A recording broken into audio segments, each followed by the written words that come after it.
સમય જ ખરાબ હોય છે, સમય જ ખરાબ હોય છે.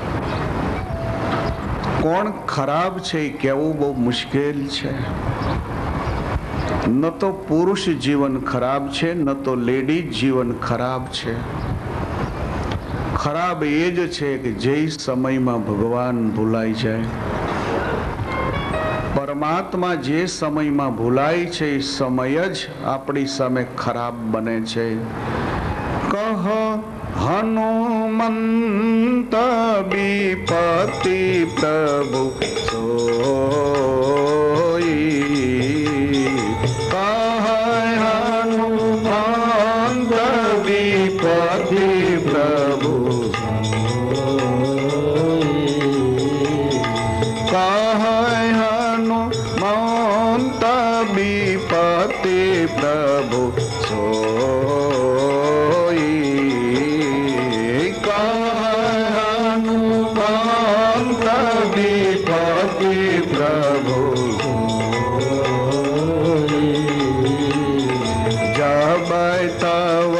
સુમરી ન ભજનું ન હોય. જબ તવ સુમરી ન ભજનું ન હોય.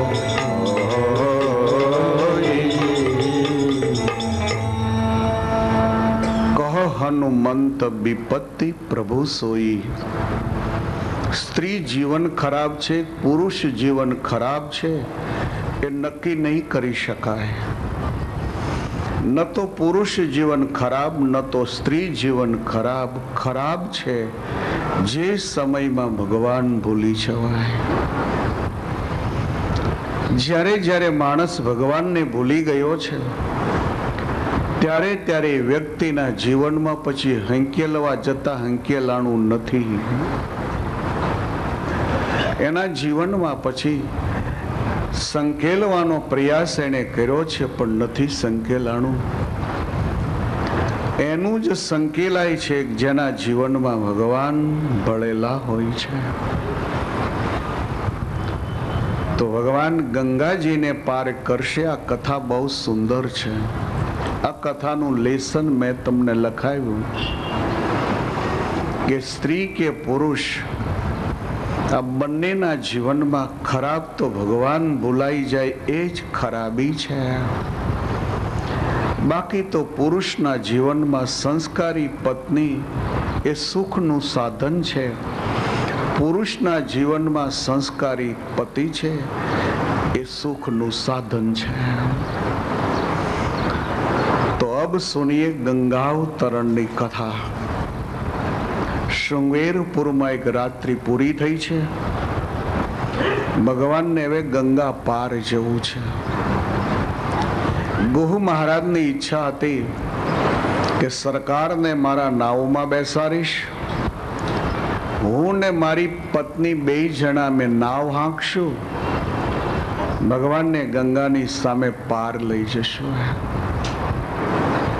એક આનંદ હતો, એક ઉત્સાહ હતો કે અમારા જેવા ગરીબના ઘરમાં ભગવાન પધાર્યા. ખરેખર ગરીબના હાથમાં ભગવાન આવે ક્યાંથી? આજ આખું એ શૃંગવીરપુર એટલું ખુશાલ હતો કે સીતારામને આમંત્રણ આપીએ તો સીતારામ અમારા ગામમાં તો આવે જ નહીં. કૌશલ રાજની આગળ અમારું શૃંગવેરપુર તો બહુ નાનું એવું છે. અમે તો બધાએ આદિવાસી ભીલ લોકો છીએ. અમને તો લોકો ટચ થવામાં આભડછેટ માને છે. અમારે ત્યાં ભગવાન સીતારામ પધાર્યા. આજ શૃંગવેરપુરની જનતા એટલી ખુશાલ થઈ છે. આ ગામમાં કેવટ નામનો એક ખલાસી રહેતો હતો. બહુ સાધારણ સ્થિતિ હતી કેવટની. કેવટની પત્નીનું નામ વૈશાલી હતું. ગંગાજીના કિનારે આવા આદિવાસી કુટુંબો એના ગામો વસેલા હતા. આ લોકો જંગલનો બિઝનેસ કરે, કોઈ નાવડાનો બિઝનેસ કરે, અને એમાંથી જે 5 પૈસા મળે એનાથી ઘર ચલાવતા હતા. તો ગંગાને કિનારે વસેલા જે ગામો, જેમાં શૃંગવેરપુર છે, પછી વિશાલા છે, આવા ઘણા ગંગાને કિનારે ગામો વસેલા હતા. એમાં એક વિશાલા કરીને રાજધાની હતી અને એના મહારાજાનું નામ શબર હતું. આ શબરને 2 દીકરીઓ હતી. એકનું નામ વૈશાલી હતું અને બીજીનું નામ શબરી હતું. શબરીની કથા અરણ્યકાંડમાં જ્યારે આવશે ત્યારે આપણે ઉઠાવશે. સાવ નાજુક હતી, પણ ખબર નહીં વૈશાલીને કેવટ કેમ ગમ્યો હશે. વ્યક્તિને વસ્તુ જ્યારે ગમે છે પછી એનું મૂલ્ય એને મને બહુ મોટું હોય છે. જે વ્યક્તિને જે વસ્તુ ગમે છે એને મતે એનું મૂલ્યાંકન બહુ મોટું હોય છે. તો વૈશાલીને કેવટ ગમેલો, નહીં તો કેવટ તો સાવ ગરીબ હતો. કેવટ પાસે નાવડા સિવાય બીજું કશું નહોતું. જે દિવસે ગંગાને પાર કરનાર કોઈ મુસાફર મળે તેથી થોડુંક કંઈક મળતું. જે દિવસે મુસાફર કોઈ ન મળે તે દિવસે કેવટ સાંજ સુધી રાહ જોવે. સાંજ પડે એટલે નાવડું લઈને પાછા શૃંગવેરપુર આવતા. છતાં વૈશાલીના મનમાં કેવટ ખૂબ ગમેલ. એટલે શબર મહારાજાએ વૈશાલીનું લગ્ન કેવટની સાથે કરેલું. આ બંને જણા શૃંગવેરપુરમાં નિવાસ કરે છે. આ કેવટના મનમાં વિચાર થયો કે ભગવાન સીતારામ ગુહના નાવમાં કાલે બિરાજશે. આખી રાત લોકો નાવ શણગારે છે ગુહ મહારાજાનું. ગુહ મહારાજ માટે આખા ગામમાં એમ કહેવાય છે ગુહ બહુ ભાગ્યવાન છે કે ગુહના નાવમાં ભગવાન સીતારામ બિરાજશે. વૈશાલીને કહે છે કે વૈશાલી, આપણે તો સાવ ગરીબ માણસ, ભગવાન સીતારામ આપણા નાવમાં તો ક્યાંથી બેસે? આપણે તો સ્વપ્નય ન કરાય ને. કે વૈશાલી ખૂબ ડાય હતા.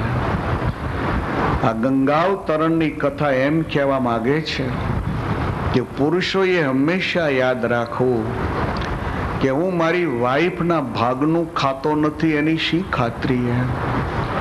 હું મારા વાઈફના ભાગ્યથી સુખી નથી એની શી ખાતરી છે? અને બહેનોએ પણ હંમેશા એમ ઈચ્છવું કે હું મારા સૌભાગ્યને કારણે સુખી છું કે નથી એની શી ખાતરી? તો બંને જણાએ પરસ્પર નક્કી કરી રાખવું કે અમે કોનાથી સુખી છીએ. સંભવ છે કે પત્નીથી પુરુષ સુખી હોય કે પુરુષના સદભાગ્યથી એની પત્ની સુખી હોય. ઘરમાં ભાગ્યવાન જો પત્ની હોય છે તો આખું ઘર સરસ હોય છે. ભાગ્યવાન જો પુરુષ હોય છે તો આખું ઘર ભાગ્યવાન હોય છે. તો વૈશાલી ખૂબ ખૂબ સારા અને ડાયા હતા. એટલે વૈશાલી કહે છે કેવટ, આ સવારનો ઉદાસીન તું દેખાય છે. કેવટ કહે છે કે વૈશાલી, ઉદાસીનતાનું કારણ તો એ છે કે ગુહના જેવું ભાગ્ય કેદી મારું થાય. ગુહના નાવમાં સરકાર બિરાજશે. મને 5 પૈસા મળ્યા કે ન મળ્યા, રાજ મળ્યું કે ન મળ્યું, એની સાથે બહુ નાતો નથી. પણ ભગવાન ગુહના નાવમાં બિરાજમાન થાય આવું ભાગ્ય મને ક્યારે મળશે? અને વૈશાલી કહે છે કે કેવટ, હું જ્યારે નાની હતી ત્યારે અમે બંને બહેનો, મારી મોટી બહેન શબરી અને હું, બંને જણા ઘણીક વાર ઋષિઓના આશ્રમમાં જતા. આ શબરીને જે સત્સંગનો યોગ થયો એ સત્સંગના યોગે કરીને શબરીએ ઘર છોડ્યું હતું. તો વૈશાલી કહે છે કે કેવટ, અમે બંને બહેનો ઘણીક વાર ઋષિના આશ્રમમાં જ્યારે જતી, ઋષિઓ થકી જ્યારે મંગળ સત્સંગને સાંભળતી, ત્યારે ઘણીક વાર મને એવું સાંભળવા મળતું કે ભગવાન તો દીન દયાળુ છે. જે ભગવાનનો થાય છે અને ભગવાનની પાસે પ્રાર્થના કરે છે તો ભગવાન એની મનોકામના અવશ્ય પૂરી કરે છે. ખેવટ હસીને બોલે છે, પણ વૈશાલી, ભગવાન પોતાના આશ્રિતની મનોકામના પરિપૂર્ણ કરે છે, વાત સહી હશે, પણ મારી મનોકામના એ છે કે સીતારામ મારા નાવમાં કેમ બેસે. વૈશાલીને એ જ મિનિટે એક વિચાર ઉત્પન્ન થયો છે. વૈશાલી કહે છે, કેવટ, સીતારામ નાવમાં બિરાજે એવો આઈડિયા બતાવું. વૈશાલી અને કેવટ કશું ભણેલા નથી. રામાયણ કાળમાં એજ્યુકેશન બહુ ઓછું હતું. મહાભારતના યુગ સુધી તમે જોઈ શકો એજ્યુકેશન બહુ ઓછું. હજી હમણાં સુધી એજ્યુકેશન ઘણું ઓછું હતું. હમણાં સુધી વડીલો એવું કહેતા કે આપણી કેટલીય પેઢી આ જમીન ખેડી ખેડી અને એમનેમ ચાલી ગઈ છે, બસ આપણે પણ જમીન ખેડશું ને એમાંથી 5 પૈસા કમાશું. બિરાજી એવો આઈડિયા, તો કે એવો આઈડિયા બતાવો. તમે એકવાર મને વાત કરી હતી કે ગુહની પાસે મારું એક વચન લેણું છે, તમને યાદ છે? કેવટ કહે છે કે હા વૈશાલી, યાદ છે. તો પછી આજે તમે ગુહની પાસે જાઓ, ગુહને ઓલું લેણું વચન યાદ કરાવો. ગુહને લેણું વચન જ્યારે તમે યાદ કરાવશો ને ત્યારે ગુહ આજ ઉત્સાહિત બહુ છે. આજ ગુહને એટલો બધો ઉત્સાહ છે કે સીતારામ મારા નાવમાં બિરાજશે, એટલે આજે તમે જે માગશો ને ઉત્સાહમાં ઉત્સાહમાં આપી દેશે. આ કથા પ્રારંભમાં એવું કહેવા માંગે છે કે ઉત્સાહ પણ દુઃખરૂપ છે અને દુઃખ પણ દુઃખરૂપ છે. ઉત્સાહ જે છે એ પણ દુઃખરૂપ છે અને દુઃખ પણ દુઃખરૂપ છે.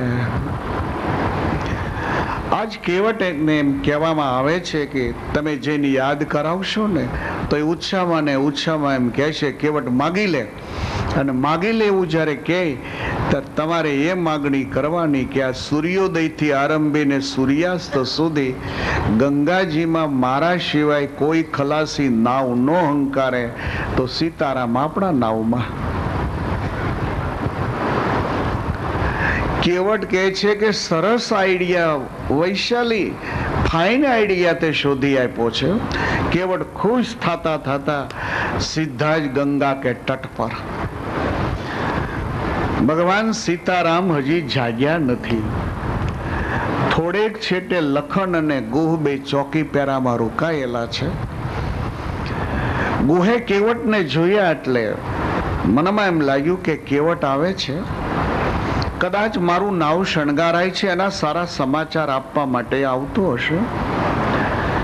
જ્યાં કેવટ નજીક આવે ને તો ગુહ મહારાજ કહે છે કે કેવટ, મારું નાવ તો શણગારાઈ ગયું છે ને? કેવટ કહે છે કે હા મહારાજ, તમારું નાવ તો અત્યારે શણગારાઈ રહ્યું છે, પણ હું તમને એક યાદી કરાવવા માટે આવ્યો છું. શેની? એક વચન લેણું છે તમારી પાસે. હો કેવટ, મને તો યાદ નહોતું જ રહ્યું, સારું થે તો યાદ કરાયું. આજ તો સીતારામ મળ્યા છે, જી ચાહે વહ માંગ લીજીએ. કેવટ કહે છે પણ મહારાજ, આજ હું માગીશ મને વચનમાં આપશો? તો ગયા તો કે એમ નહીં, રામના તમે સીતાના શપથ ખાઓ, રામના શપથ ખાઓ ગો મહારાજ, તો જ મને વિશ્વાસ બેહે. લખને હામું જોયું કે કઈ નો કઈ હગોત નહીં થતો હોય ને. કઈએ પણ પિતાજીની પાસે રામના શપથ ખવડાવ્યા હતા, અને આજે આ કેવટ ગુહ મહારાજને એમ કહે છે કે રામના શપથ ખાઈને એમ કહ્યું તું માગે હું આપીશ. કેવટની સામે ઘડીક જોવે તો ઘડીક લક્ષ્મણ ગુહની સામે જોવે ગો મહારાજ ખુશ થઈને બોલે છે કે રામના શપથ છે, જે માગે આજ આપું. આજ તો સીતારામ મારે આંગણે આવ્યા છે. તો કે મારી માંગણી એ છે કે આજે સૂર્યોદયથી આરંભીને સૂર્યાસ્ત સુધી મારા સિવાય ગંગાજીમાં કોઈ ખલાસી નાવ ન હંકારી શકે. લક્ષ્મણજીના મોઢામાંથી શબ્દો ફરી પડ્યા કે તું લેતો જા. ગો મહારાજ તો સામું તાકી જ રહ્યા. બોલે છે કેવટ આવી માગણી કરાય? બીચમાં લખન કહે છે કે ગુહ મહારાજ, માગનાર અને માગનાર, મારનાર અને માગનાર આ બંને વિવેક શૂન્ય હોય છે. તો મારનાર અને માગનાર બે વિવેક શૂન્ય હોય છે. તો મારી માએ પણ વિવેક વગર જ ભાગ્યું ને 2 વાર. તો પછી આજ કેવટ ગુહ મહારાજ તમારી પાસે વિવેક વગર માગે છે, એમાં ગભરાવ છો શું? એમ મારનાર ને માગનાર ની તો આ સ્થિતિ હોય. મારનારો કોઈ દી શુકન જોઈને બેહે છે કે હારું ચોઘડ્યું હોય ત્યારે લાફો મારો? હે તો માગનાર જે વ્યક્તિ છે એ ક્યાં ચોઘડિયું જોવે છે? ગુહ મહારાજ કેવટને એમ કહે છે, કેવટ તે તો માગણી કરી, જે લાવો મારે લેવાનો હતો એ લાવો તે લઈ લીધો છે. પણ હવે રામના સોગંદની સાથે મેં કીધું હતું માગીશ એ આપીશ. જ્યાં આવતીકાલે તારા સિવાય કોઈ ખલાસી નાવ નહીં ચલાવે. કેવટ કહે છે પણ મહારાજ ગામમાં ઢોલ વગાડીને સાદ મરાવવો જોઈએ, નહીં તો લોકો મારા નાવમાં સીતારામજીને બેસવા જ કેમ દે? હું તો સૌ ગરીબ માણસ છે. લખન ભૈયા કહે છે કે રંગ છે કેવટ, રંગ છે છો તો બરાબર તું પાકો. એમ સારા ગામમાં મેળો ઢોલ વાગવા કે કોઈ પણ ખલાસી ગંગાને કિનારે નાવ જે બાંધ્યા છે એને છોડે નહીં. એમ કેવટ સિવાય ગંગામાં કોઈ નાવ ચલાવી નહીં શકે.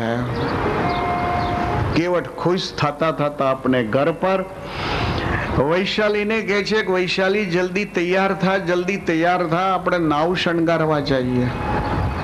કેમ? તો કે જો આ ઢોલ વાગે છે, આપણા નાવ સિવાય કોઈ નાવ ચલાવી જ નહીં શકે, તો સીતારામ આપણા નાવમાં બિરાજમાન થશે. તું જલ્દી ઊભી થા, નાવ શણગારીએ. આ 2 જણા ગંગાને કિનારે આવ્યા છે. પોતાનું નાવડું હતું પણ પાટિયા ભાંગી ગયેલા. ગરીબ માણસ હતા. કોઈ નાવ ન મળે તો જ મુસાફર આના નાવમાં બેસતા હતા. અને ગરીબનું ભાગ્ય તમે જોશો ને તો ઘણીક વાર ફૂટલ દેખાય આપણને. ઓલો ગરીબ બિચારો મજૂરી નક્કી કરીને પછી બેહારે. એ 5 નક્કી કર્યા હોય એ સામે કિનારે લઈ જાય. પેલા મુસાફર ઉતરે, પછી 5 રૂપિયા માગે ને ત્યારે ઓલો 3 જ આપે. એટલે વેલો ગરીબ માણસ એમ કે 5 નક્કી કર્યા હતા ને તમે 3 કેમ? તો કે તારું નાવ પાણીમાં હરખું ક્યાં હાલતું તું, ત્રાહું હાલતું તું. નાચનારીનું આંગણું વાંકું એમ ગુજરાતીમાં કહેવાય છે.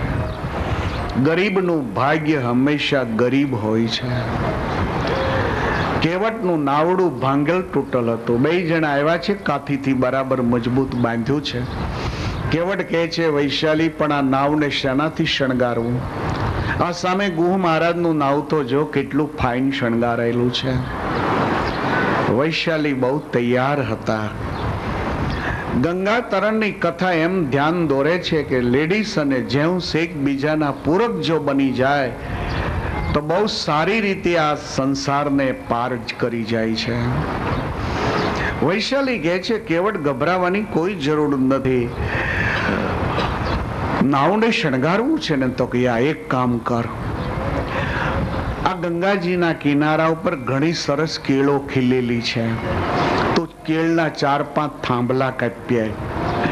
પછી આ સરસ આસોપાલવના ઝાડ છે ને એ આસોપાલવના પત્તા છે ને એ તું લઈ આવ. તો કે એને શું, હું તને આઈડિયા બતાવું છું, નાવ શણગારવું છે ને કેળના થંભ છે, આસોપાલવ એના પત્તા છે, જ્યારે લાવે છે ત્યારે વૈશાલી કહે છે કે આ નાવમાં કેળના થંભને હવે કાથીથી ચારે દિશામાં બાંધતું.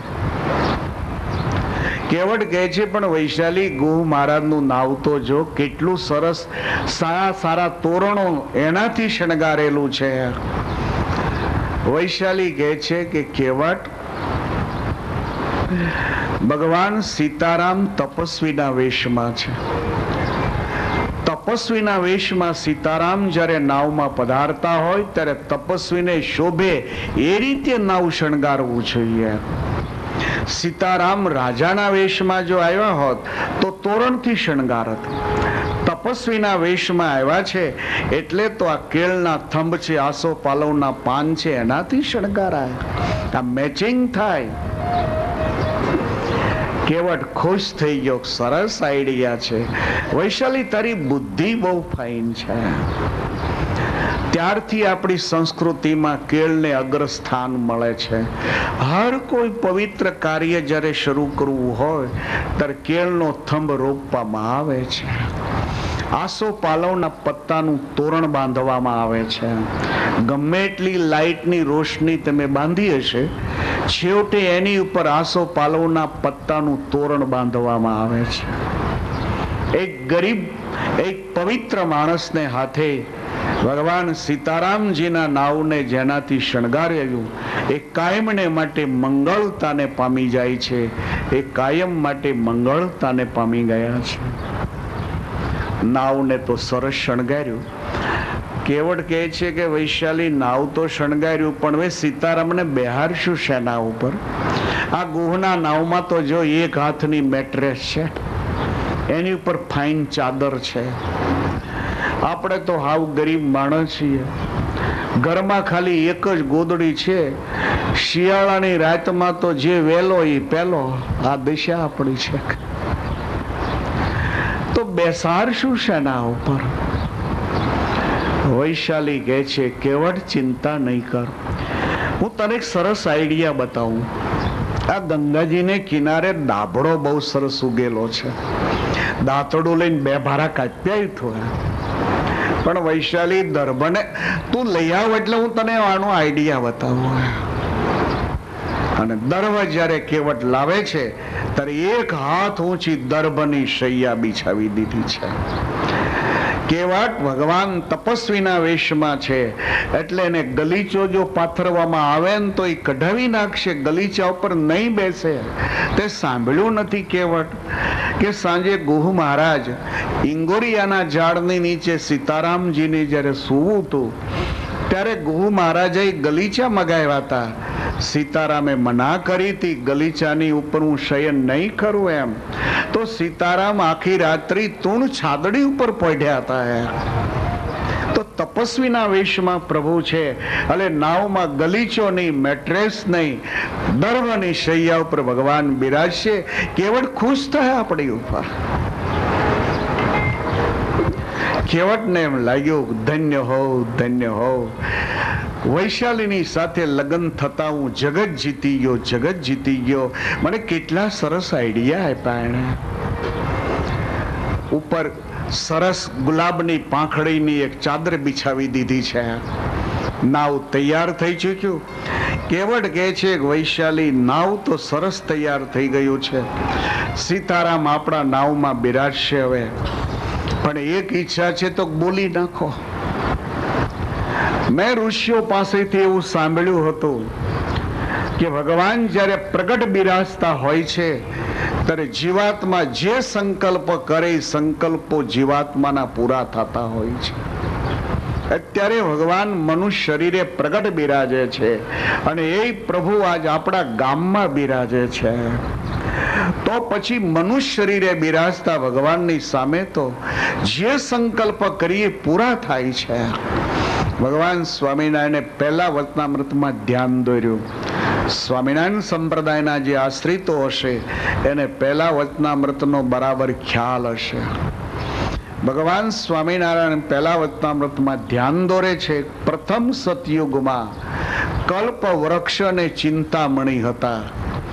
તો પ્રથમ સતયુગમાં કલ્પવૃક્ષના ઝાડ અને ચિંતામણી નામે એક સ્ટોન, જાણે ડાયમંડ કહેવાય છે, આવા ડાયમંડ હતા. તો પ્રથમ સતયુગમાં કલ્પવૃક્ષ અને ચિંતામણી આ બેનો એવો પ્રભાવ હતો કે તમે એની નીચે જઈ અને જે સંકલ્પ કરો એ વસ્તુ તમને પ્રાપ્ત થતી. એમ ભગવાન સ્વામિનારાયણે પહેલા વચનામૃતમાં ધ્યાન દોર્યું. લગ્નની પ્રથા તો મહાભારતના યુગ પછીથી વધારે દાખલ થઈ. પ્રાચીન કાળમાં આ લગ્નની પ્રથાઓ જે હતી એ લગ્નની પ્રથાઓ એટલી બધી ફોસવાળી નથી. પ્રથમ સતયુગમાં પ્રજાની ઉત્પત્તિ કલ્પવૃક્ષ અને ચિંતામણી એનો સંકલ્પ કરે તો એ સંકલ્પની સાથે જ બાળક ખોળામાં પેદા થતો, જે મહાભારતના યુગ સુધી દેખાય છે. ચિંતામણી અને મંત્રથી બાળકના બોન થતા. પાંડુ મહારાજ અને કુંતાજી જ્યારે વનભૂમિમાં ગયા છે ત્યારે પાંડુ મહારાજ ગયા છે તપ કરવા. માદ્રી અને કુંતા બે જણા ઝૂંપડીમાં છે. તો કુંતાજીને વિચાર થયો કે લગ્ન થયા ને ઘણો સમય થઈ ગયો છે, હજી એકે બાળક નથી એમ, અને સંભવ છે પાંડુ થકી બાળક થવાની કોઈ શક્યતા પણ નથી એમ. ત્યારે કુંતાજીને યાદ આવ્યું છે કે મને જે દુર્વાસાજીએ મંત્રો આપ્યા છે શા માટે એનો પ્રયોગ ન કરવો એમ.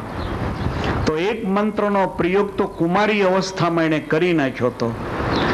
ત્યાર પછી એને બીજા 2 મંત્રનો પ્રયોગ કર્યો છે, અને 2 મંત્રના પ્રયોગથી કુંતાજીની ગોદમાં યુધિષ્ઠિર, ભીમ અને અર્જુનના 3 બાળકોનો બોન થયો છે.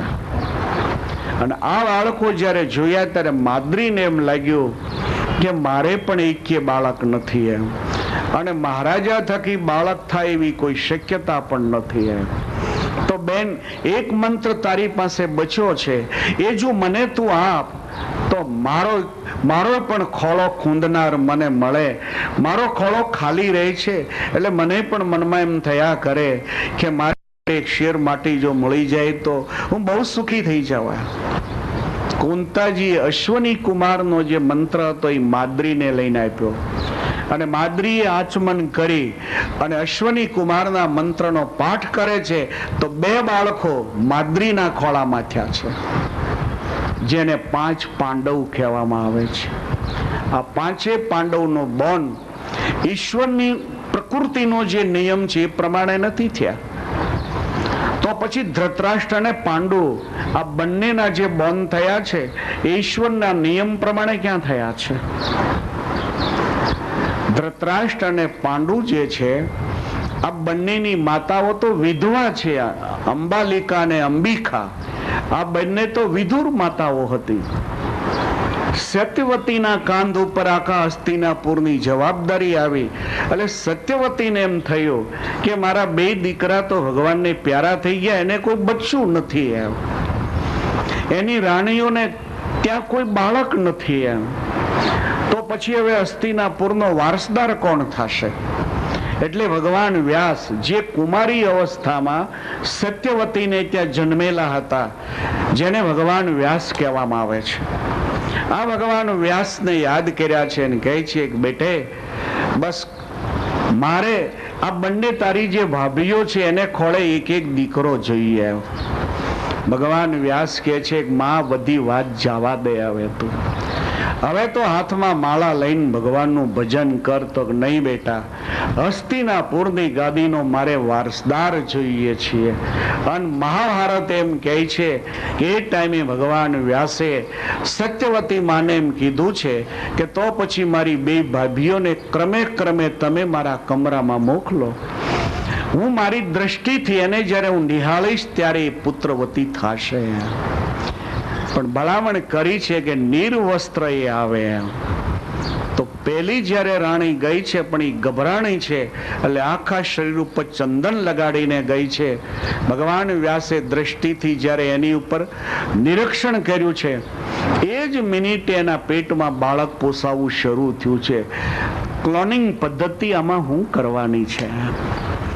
સાયન્સ વર્ષો સુધી દોડે ને તો ઈશ્વરની કૃતિને સાયન્સ નહીં પોગી શકવાનું. પરમાત્માની અદ્ભુત રચનાને વૈજ્ઞાનિકો નહીં પહોંચી શકવાના.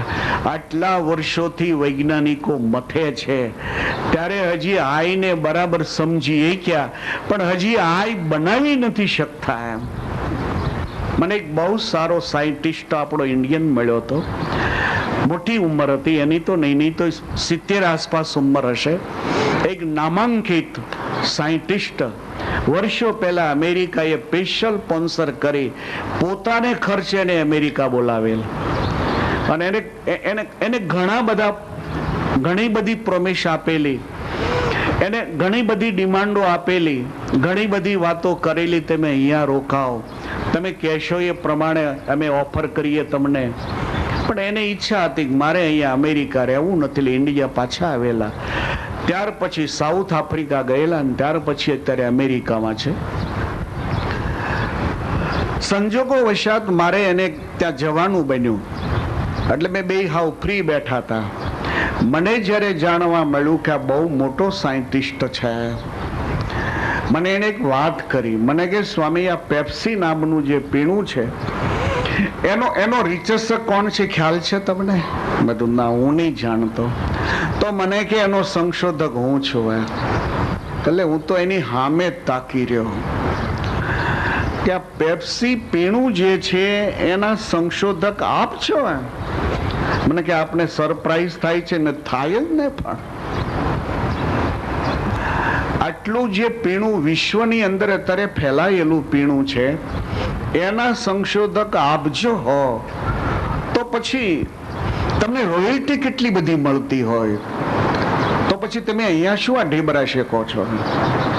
આ મોટેલ ચલાવો છો તમે? તો મને એને વાત કરી કે સ્વામીજી, મને એક પૈસાની હૂગ હતી. કુદરતી મારા સ્વભાવમાં એવું હતું કે મારી રહેલી જે બુદ્ધિ છે એ બુદ્ધિને મારે કોઈ દિવસ વેચવી નહીં, જેને કારણે આ વસ્તુ મેં એમનેમ આપી દીધેલી હતી. એટલે મેં કીધું કે હવે તમારી સાથે મારે સત્સંગ કરવો છે.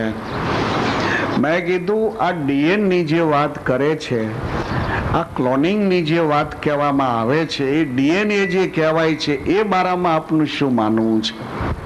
મને કે સ્વામીજી, બહુ સાચી વાત છે. એટલે મેં કીધું કે તમે જીવના બારામાં કઈ જાણી શકો છો?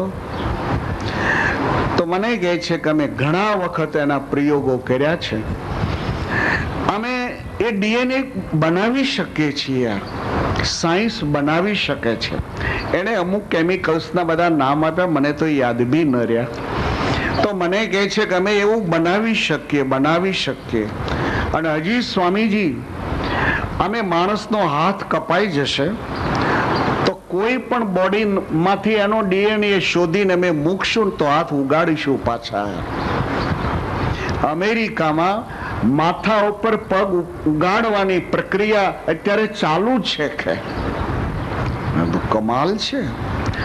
તો મેં કીધું તમે આ ડીએનએ જે કહો છો એ તમે બનાવી શકો છો? તો ગયા તો મેં તો બનાવી શકો છો, તો પછી એનો પ્રયોગ કેમ નહીં ચાલુ કર્યો? તો મને કહે છે કે એક તકલીફ એ ઊભી થઈ કે ડીએન છે અમે બનાવી શકીએ છીએ, પણ એનો પછી જે ગ્રોસ થવો જોઈએ ગ્રોસ નથી થતો. કુદરતી એમાં જે જીવ તત્વ કહેવામાં આવે છે એ જ્યાં સુધી ન આવે ત્યાં સુધી એનો પ્રોગ્રેસ થતો નથી. એટલે અમે ત્યાંથી હવે પાછા વળ્યા છીએ અને ત્યારથી અમે ઈશ્વરને માનતા થયા છીએ. પરમાત્મા સુધી નહીં પહોંચી શકાય. એની અદ્ભુત કૃતિ છે, અદ્ભુત કૃતિ છે. તો આજ કેવટ અને વૈશાલી આ બંનેની કથાથી રામાયણ એ ધ્યાન દોરી રહી છે કે સંસારી જીવનમાં ઘર નથી. એમ સંસારી જીવનમાં ઘર નથી, પણ સદગુણી અને શિક્ષિકા એવી કોઈ પત્ની જો મળી હોય તો એને ગૃહિણી કહેવામાં આવે છે. વાંઢાને મકાને કોણ ભાડે આપે? બંનેના જીવનમાં સંસ્કારી જે યોગ થાવો એનું નામ જ સુખ કહેવામાં આવે છે. આ બંનેથી જ સમસ્યાઓ હલ થાય છે. જો બંનેની એકતા નહીં હોય તો સમસ્યાઓ હલ થશે નહીં. સમસ્યાઓ વધ્યા જ કરશે, પ્રશ્નો એક પછી એક વધ્યા જ કરશે. બંનેની જેટલી એકતા હશે, બંનેમાં જેટલું એજ્યુકેશન હશે, બંનેમાં જેટલા ધાર્મિક સંસ્કારો હશે, એટલી જ જીવવાની બે જણાને મજા આવશે. આ વાત રામાયણ વૈશાલીને કેવટના માધ્યમથી સાબિત કરવા માંગે છે કે બંનેને રહેવા ઝૂંપડું જ હતું. એમ આજીવિકાનું કોઈ સાધન હતું જ નહીં, પણ બંને જણા ખૂબ સારા સંસ્કારી હતા. બંનેની એટલી બધી એકતા હતી, એકબીજા એવા પૂરક બનેલા હતા, જેને કારણે હર સમસ્યાનો ઉકેલ આ બે જણા કરી શકતા હતા. એવું નહીં માનવું જોઈએ કે પરમેશ્વરે બુદ્ધિ અમુક કાષ્ટને જ આપી હોય. એવું નહીં સમજવું જોઈએ કે પરમેશ્વરે બુદ્ધિ જે છે એ અમુક જ્ઞાતિમાં જ આપી છે, પૈસા વાળાને જ બુદ્ધિ આપી છે એવું માનવાને કોઈ કારણ નથી. ગરીબની ઝૂંપડીમાં જન્મેલું છોકરું ડોક્ટર થઈ શકે છે, ગરીબની કુટિયામાં જન્મેલું બાળક એ પણ થઈ શકે છે પાવરફુલ. તો ઈશ્વરે તો બહુ દયા કરી અને સરસ બ્રેન આપ્યું છે. હવે એને વિકસિત કરવાની જવાબદારી આપણી છે. જો એને વિકસિત ન કરી શકીએ તો એ બાળક સાવ ડેન્જર બનતું હોય છે. તો વૈશાલી એમ કહે છે, કેવટ બોલે તારી જે ઈચ્છા હોય તે. કેવટ કહે છે કે એક ઈચ્છા એવી છે કે સીતારામ તો નાવમાં બિરાજશે, પણ સીતારામના ચરણ ધોવા મળે. વૈશાલી કહે છે, કેવટ હજી તો માંડ જ્યાં જોડી ટાંગવા દીધી ત્યાં તું તો ઉતારો કરી લેવા માંગે છે. સીતારામ નાવમાં બેસે રે, આ વસ્તુ પારી પડી તો તું તો એવી ઈચ્છા કરે છે ભગવાન રઘુનાથજીના ચરણ પખાળવા મળે તો ભાગ્યવાન થઈ જાય. હા, એક આઈડિયા છે, સરસ આઈડિયા છે. કેવટ નાવ શણગારાઈ ગયું છે. હવે હું તને એક રસ્તો બતાવું, બહુ ફાઇન રસ્તો બતાવું. સીતારામજીના ચરણ જ પખાળવા છે ને, તો હું તને એક રસ્તો બતાવું. સીતારામજીને તમસાને કિનારે જે પ્રજાને ઊંઘતી મૂકી છે એનો એક ભય છે કે શાયદ જો તમસા કિનારે રહેલી પ્રજા શોધતી અહીં આવશે તો વળી મારી પાછળ થશે. એટલે એને ગંગા જલ્દીમાં જલ્દી પાર કરવાની ઉતાવળ હશે. હવે આપણા સિવાય કોઈ ખલાસી નાવડું ચલાવી નહીં શકે. એટલે ગામના સારા એ લોકો સીતારામજીને ગંગાને કિનારે જ વંદના કરી લેશે. અને અત્યારે વંદના કરવા માટે આખું ગામ ત્યાં પહોંચી પણ ગયું હશે. તું જલ્દી જા અને લાઈનમાં ઉભો રહેજે. કેવટ કહે છે, પછી શું કરવાનું? તો કે લાઈનમાં તારો જ્યારે વારો આવે ત્યારે તારે પગે નહીં લાગવાનો. વૈશાલી ભગવાનને પગે નહીં લાગવાનું, કહું એમ જ કરો. તમે તમારે ચરણ ધોવા છે ને, તો કે અચ્છા પગે નહીં લાગવાનું. ફિર ગુહ મહારાજને ભગવાન એમ કહેશે કે ગુહ નાવ તૈયાર છે, મારે ગંગાની પાર જવું છે. એટલે ગુહ તરત તમને કહેશે, કેવટ નાવ તૈયાર છે? તમારે એમ કેવું કે નાવ તો તૈયાર છે, પણ તમે પણ કહીને માથું નીચું ઢાળી દીજો. એટલે તરત ભગવાન રઘુનાથજી પૂછશે કે કેવટ નાવ તૈયાર છે, આ બારામાં કેમ નીચું જોઈ જાવ છો? મારે જવાની ઉતાવળ છે. ત્યારે તમારે એમ કેવું, પ્રભુ નાવ તો તૈયાર છે, પણ તમારા ચરણમાં જે રજ છે ને એ રજ એવી ચમત્કારી છે કે પથ્થરને અડે ને તો એમાંથી સ્ત્રી થઈ જાય. તો મારું નાવ છે લાકડાનું, આપણે નાવમાં જો હું પધરાવું અને નાવની નારી થઈ જાય તો મહારાજ મારી આજીવિકા વહી જાય. એટલે ભગવાન તરત કહે છે કે કેવટ તો પછી રસ્તો શું? એટલે તમે એમ કહેજો કે એ ચમત્કાર છે ને તમારા ચરણારવિંદની રજમાં છે, એટલે હું ઘસીને ચરણ ધોઈ નાખું, પછી હું કાયમ માટે નિર્ભય થઈ જાઉં, પછી તમને શાંતિથી નાવમાં બેહારું. ભગવાનને જ્યાં ગયા વિના છૂટક્યો નથી. આપણા સિવાય કોઈ નાવડું હંકારી એક એમ નથી. એટલે ભગવાન રજા આપવાના જ, પગ ધોઈ લે, ઈચ્છા પૂરી થઈ ગઈ ને. કેવટ ખુશ ખુશાલ.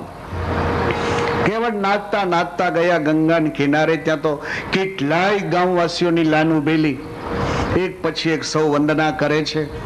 ભગવાન બીચમાં ઊભા છે, લેફ્ટ સાઈડમાં સીતાજી છે, થોડાક પીછે લખનભૈયા ઊભા છે. એટલે કેવટ આવીને લાઈનમાં ઊભા રહ્યા. એ કેવટ લાઈનમાં ઊભા રહ્યા ને ત્યાં લખનભૈયાનું ધ્યાન ગયું. સીતાજીને કહે છે કે માતાજી, તો આ લાઈનમાં ઓલો ઊંચો એક આદમી ઊભો છે, એને ઓળખો છો તમે? એટલે માતાજી હામું જોયું. માતાજી કહે છે કે નહીં ભૈયા, હું તો નહીં ઓળખતી. કોણ છે? એ કઈ નો હગો છે. એ કઈ નું નામ પડ્યું ત્યાં સીતાજી ગભરાઈ ગયા.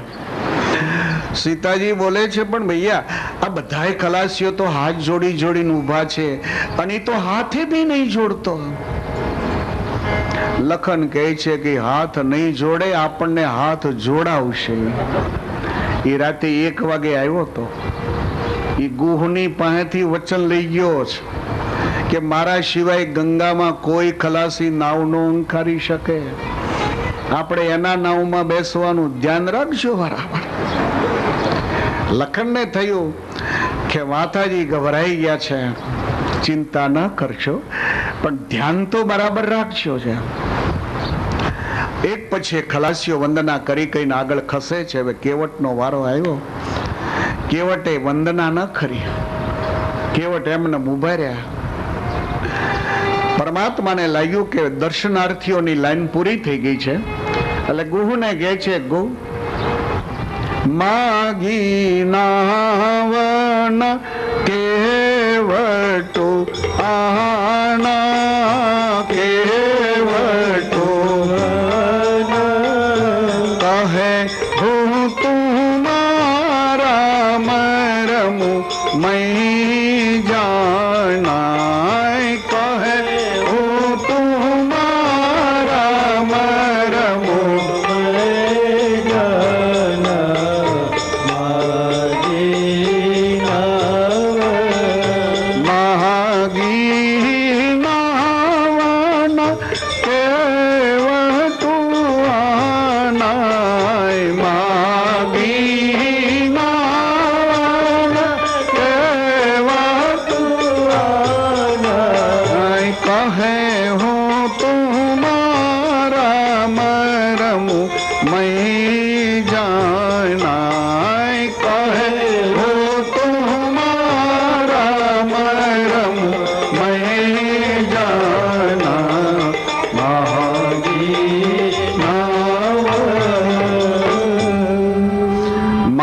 નાવન કેવટું આના.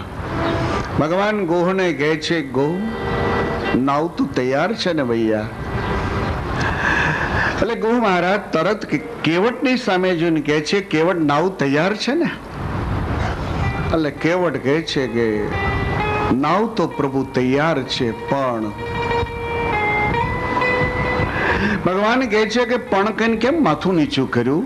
શણગારાઈ રહ્યું છે, હજી તૈયારીમાં કઈ દેર હે? નહીં મહારાજ, નાવ તો તૈયાર જ છે. તો પછી કેવટ મારે ગંગાની પાર જવાની ઉતાવળ છે. મને એક મોટો ભય છે, શાયદ તમસાને કિનારે રહેલી અયોધ્યાની જનતા મારી શોધ કરતા કરતા જો અહીંયા આવશે ને તો એ બહુ પરેશાનમાં મુકાઈ જશે. કેવટ કહે છે, પણ મહારાજ હું એક વાત પૂછી લઉં.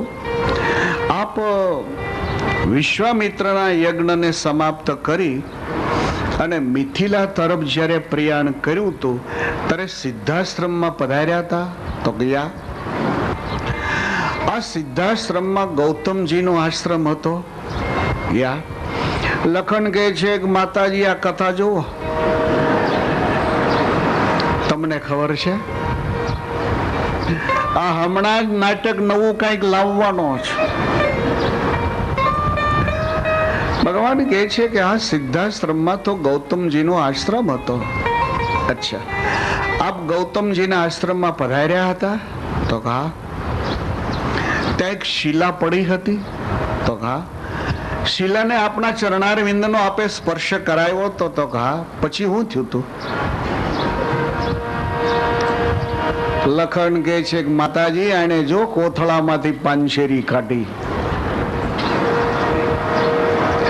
સરકાર કહે છે કે કેવટ ચરણનો સ્પર્શ થતા એ અહલ્યાજી સ્વયં હતા, એટલે શિલામાંથી અહલ્યાજી બહાર આવ્યા છે. તો કે મહારાજ મને પણ આ જ મુશ્કેલી છે. છુવાતા શિલામયી સુંદરી બાની, છુવાતા શિલામયી સુંદરી બાની, છુવાતા શિલામયી સુંદરી બાની, છુવાતા શિલામયી સુંદરી બાની, પાહડા તેન કાંઠે કઠી નાઈ, પાહડા તેન કાંઠે કઠી છુવતા શિલા ભઈ સુંદરી બાની. એ શિલાને આપનું મંગળમય ચરણારવિંદ ટચ થતા શિલાની સુંદરી જો બની જાય તો પછી મારું નાવ તો માલિક લાકડાનું છે. આપને નાવમાં હું બિરાજમાન કરું, નાવની જો નારી બની જાય તો મારા જેવા ગરીબ માણસની આજીવિકાનું શું થાય? ભગવાન ઘડીકભર સરપ્રાઈઝ થયા. લખનભાઈ આગળ આવ્યા. લખનભાઈ આવીને કહે છે કે કેવટ ભગવાન તમારી પાસે નાવ માંગે છે. આ સરકારે કોઈ દિવસ કોઈની પાસે માંગ્યું નથી. કેવટ રઘુવંશનો નિયમ છે, રઘુવંશ હંમેશા હાથ આપવા માટે લંબાવે છે, લેવા માટે હાથ રઘુવંશે કોઈ લંબાવ્યો નથી. રઘુવંશે અદ્યાપી સુધી કોઈ દિવસ માગણી નથી કરી. એમ રઘુવંશની પાસે માગણી કરવામાં જે આવી છે એ રઘુવંશે માગનારની માગણીને કાયમ સંતોષી છે. આજ કેવટ સરકાર તમારી પાસે માગણી કરે છે અને નાવની માગણી કરે ને તમે એમ કહો છો કે હું નાવમાં નહીં બેસાડી શકું. એમ કેવટ કદાચ ભગવાનને તું નાવમાં બેસાડ અને નાવની નારી થઈ જાય તો પછી તમે હસબન્ડ વાઈફ બે જણા તો છો ને? તો કયા તો એક નાવની નારી થાય એટલે બે લેડીસો ને એક તું, ત્રણ જણા મજૂરી કરશો તો ઘર સરસ ચાલશે. કેવટ કહે છે ભૈયા બહુ સાચી વાત હે, તમે જે વાત કરી એ બહુ સાચી છે, પણ એક મારી વાત સુનો. લખન ભૈયા જ્યારે મિથિલા જવા માટે ભગવાન ગૌતમજીના આશ્રમમાં પધાર્યા ત્યારે તમે સાથે હતા? તો કા. શિલાને જ્યારે ચરણારવિંદનો સ્પર્શ પ્રભુએ કરાયો એ ટાઈમે તમે ત્યાં જ હતા? તો ગયા બાજુમાં જ ઉભો તો. અચ્છા, હવે શિલાને ચરણારવિંદનો સ્પર્શ થયો અને એ શિલામાંથી અહલ્યાજી બહાર આવ્યા, પછી ક્યાં ગયા? લખન કહે છે ક્યાં ગયા? શું એ ગૌતમજીના પત્ની હતા, એ તાપસી હતા, એટલે આકાશ માર્ગે જ્યાં બ્રહ્મગીરીના શિખર ઉપર ગૌતમજી હતા ત્યાં ચાલ્યા ગયા હતા. તો મને પણ આ જ બીમારી લાગવું પડે ને. નાવની નારી થઈને મારા ઘરમાં જો રહે તો અમે 3 જણા મજૂરી કરીને ઘર ચલાવીએ, પણ નાવની નારી થાય અને છુવાતા શિલાબાઈ સુંદરી બાની, છુવાતા શિલાબાઈ સુંદરી બાની, પાહના તેને કાંઠે કઠી નાઈ, પાહના તેને કાંઠે કઠી નાઈ, છુવત શિલાભાઈ સુંદરી બાની. અને એ આકાશ માર્ગે જતી રહી તો પછી નાવની નારી થાય અને એ જો આકાશમાં ચાલી જાય, તરણી મુની ધરણી હો જાય, તરણી મુની ધરણી હો જાય, તરણી મુની ધરણી હો જાય, તરણી મુની ધરણી હો જાય, બાડ પરાઈ મોહી નાવયું દાઈ, બાડ પરાઈ મોહી નાવયું દાઈ. તરણી, તરણી એટલે નાવ.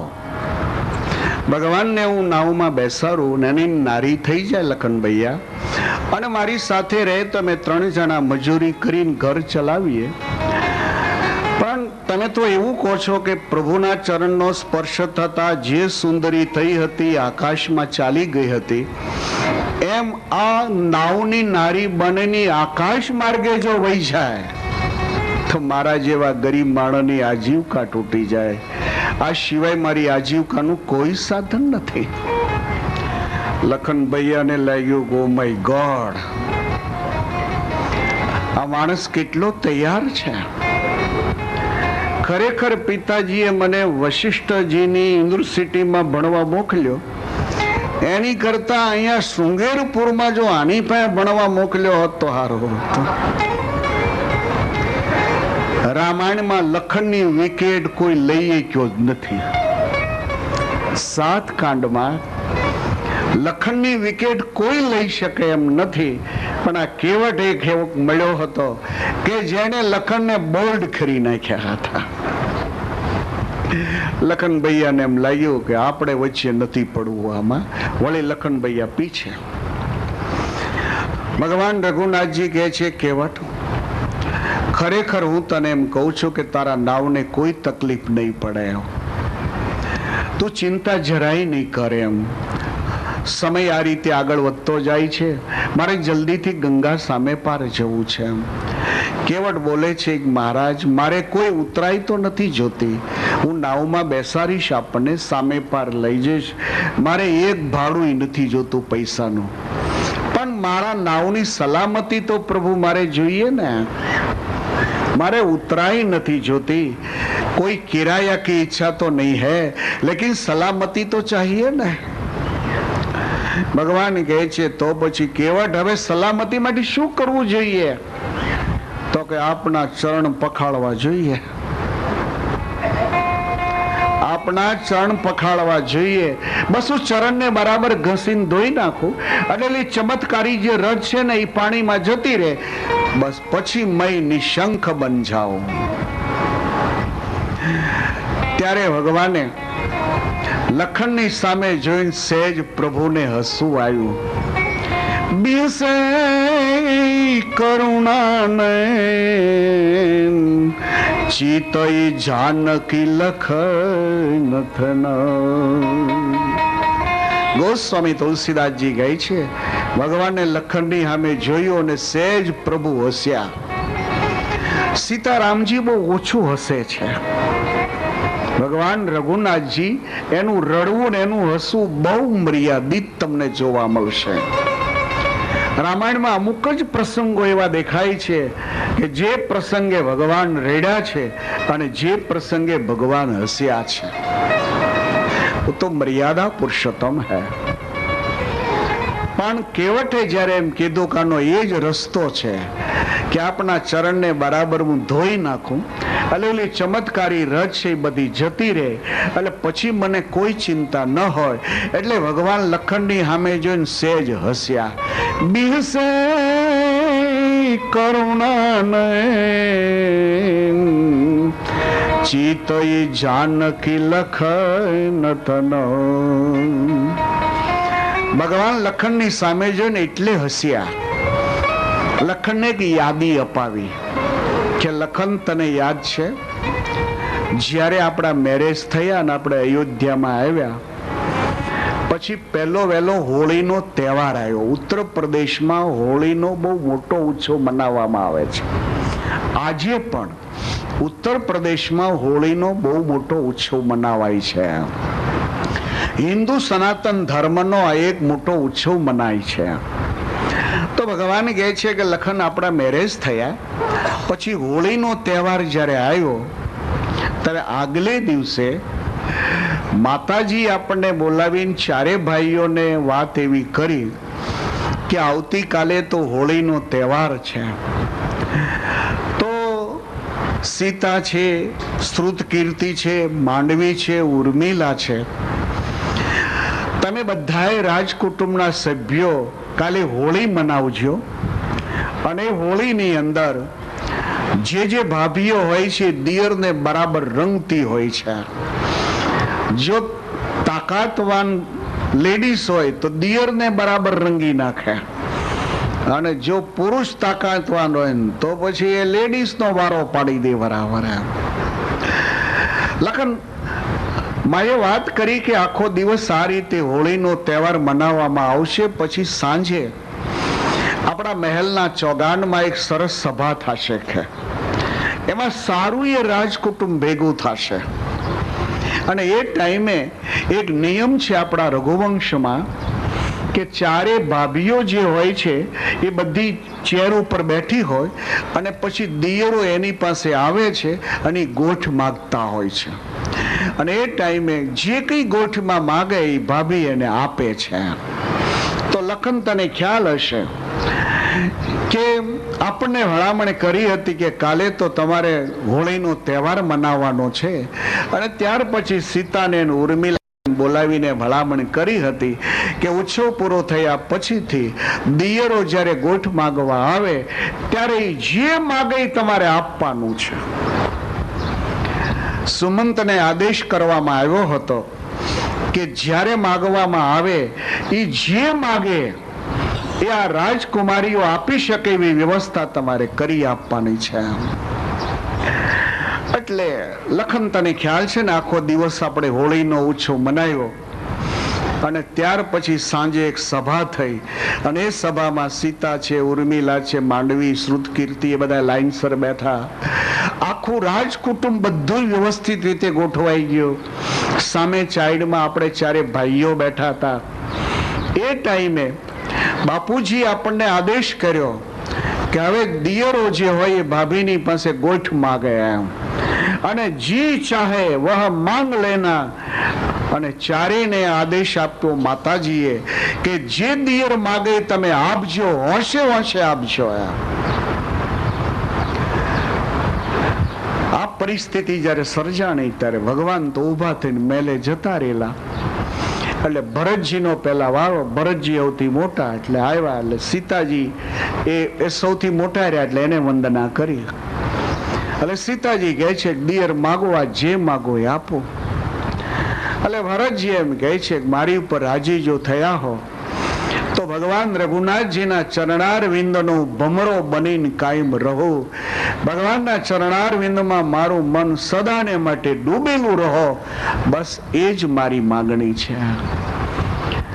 સીતાજીએ વચન આપ્યું જા, તારી ઉપર ભગવાનની કૃપા કાયમ વરસતી રહેશે. એટલે ભરત તો જઈને આસન ઉપર બેસી ગયા. એટલે હવે લખનનો વારો આવ્યો. એટલે લખન આવ્યા. લખન આવી અને માતાજીને વંદના કરી લે. સીતાજી કહે છે લખન मांगो आज तो जी चाहे वह मांग लेना है. पिता का आदेश है, जी चाहे वह मांग लेना. લખન કહે છે કે હું માગીશ એ મને